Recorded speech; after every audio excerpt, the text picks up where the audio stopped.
আমি একজন বিধবা নার্স। আমি প্রতি রাতে ডিউটি করতাম একটা যুবকের কেবিনে, যে কিনা ৬ মাস থেকে কোমায় আছে। একদিন আমি ওই রুমে অস্বাভাবিক কিছু দেখলাম। তাই ওই দিন রাতের বেলা আমি ওই রুমে ভিডিও রেকর্ড চালু করে রাখলাম। পরের দিন সকালবেলা ওই ভিডিও রেকর্ডটা দেখার পরে আমার মাথায় আকাশ ভেঙে পড়ল। কিছুদিন আগে আমার জামাই মারা গেছে। আমার জামাই মারা যাওয়ার পরে আমি খুব অসহায় হয়ে পড়ি। তখন আমার ডাক্তার ননদ আমাকে একটা নার্সের চাকরি নিয়ে দেয়। এর কিছুদিন পরে আমার ননদ আমাকে একটা পুরুষ রুগীর কেবিনে ডিউটি দিল। তারপর বলল ভয়ের কিছু নেই, লোকটা অনেক দিন যাবৎ কোমায় আছে। আর তখন থেকে আমি লোকটার সেবা যত্ন করা শুরু করে দিই। কিন্তু অদ্ভুত ব্যাপার হলো, আমি যখন থেকে ডিউটি করি তারপরে প্রতিদিন সকালবেলা আমি উঠে দেখি আমার আর ওই লোকটার শরীরে কেমন যেন হলুদের দাগ লেগে থাকে। তো এটা দেখে আমার মনে সন্দেহ লাগতে শুরু হলো যে নিশ্চয়ই কোনো গোলমাল এখানে আছে। তারপর আমার সন্দেহ দূর করার জন্য আমি একদিন কি করলাম, যে ওইখানে একটা ভিডিও রেকর্ডিং চালু করে রাখছি রাতের বেলা।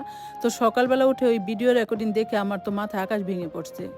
কারণ ওই ভিডিওটাতে সবকিছু স্পষ্ট দেখা যাইতেছিল। ৬ মাস আগে যখন আমার স্বামী মারা যায় তখন আমার মা আমাকে নিতে আসছিল। তো আমি যাইনি, কারণ আমি জানতাম যে আমি ২ দিন পরে আমার মায়ের কাছেও বোঝা হয়ে যাব। তো ডাক্তার ননদের মাধ্যমে যখন আমি নার্সের চাকরিটা পাই, তো প্রথম দিনে আমার ননদ বলল যে আজকেই তোমার ডিউটি, তোমার একটা পুরুষ রুগীর ডিউটি করতে হবে। তো আমি বললাম পুরুষ রুগী? তো সে বলল ভয়ের কিছু নাই, সে কোমায় আছে। তো সে বলল তুমি তার ডিউটি করবা, তার কেবিনে থাকবা। তো আমি তার কথা মতো সেই কেবিনে চলে যাই। তো আমি ভিতরে ঢুকেই দেখি একটা লম্বা চৌড়া অনেক সুন্দর একটা দেহের অধিকারী একটা পুরুষ বিছানায় শুয়ে আছে। তো সে অচেতন অবস্থায় শুয়ে আছে, কিন্তু তার মুখে অদ্ভুত এক হাসি ছিল, যেমন মনে হচ্ছে সে বহুকাল ধরে ওইখানে ঘুমিয়ে আছে। লোকটাকে দেখে আমার অনেক মায়া হলো। ভাবলাম কতই বা বয়স, তার তো পুরো জীবনটাই সামনে পড়ে আছে। তো তারপর আমি রুমে ভালো করে দেখলাম যে কিছু কাজ করার আছে কিনা। তো দেখলাম যে না, তেমন কোনো কাজ নেই। পরে ভাবলাম যে আচ্ছা ঠিক আছে, তাহলে আমি এখন একটু ঘুমিয়ে নেই। তারপর আমি চেয়ারে শুয়ে ঘুমিয়ে পড়ছি। তারপর সকালবেলা যখন আমার ঘুম ভাঙলো, আমি যেন কেমন একটা ক্লান্তি অনুভব করতেছিলাম। আমি যখন আমার পরনের কাপড় গুছাচ্ছিলাম, তখন দেখলাম আমার কাপড়ের মধ্যে কেমন অচেনা একটা হলুদের দাগ লেগে আছে। আমি তো এটা দেখে খুব ভয় পেয়ে যাই। তারপর আমি আমার ননদকে গিয়ে বললাম যে আমার কাপড়ে এসব কেমন অদ্ভুত রকম হলুদ দাগ লেগে আছে। আমার ননদ আমাকে ধমক দিয়ে বলল, চুপ করো, এসব কথা বললো না, এসব কথা বললে কিন্তু আমার চাকরিও চলে যাবে। তারপর খেয়াল করে দেখলাম ২ জন নার্স আমাকে দেখে কেমন যেন হাসাহাসি করতেছে। তখন আমার মনে হলো যে এইখানে যতই পরিষ্কার দেখি না কেন, অবশ্যই ভিতরে কিছু চলতেছে।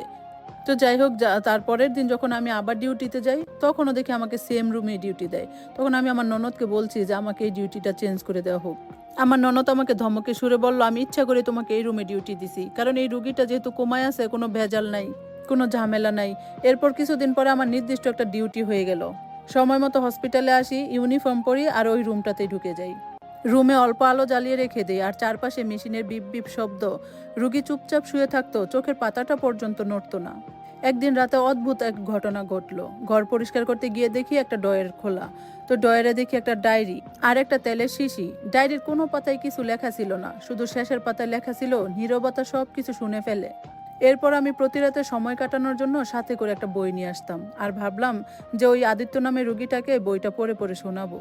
কারণ আমি জানতাম যে কোমায় থাকা রুগীরা সবকিছু শুনতে পায়।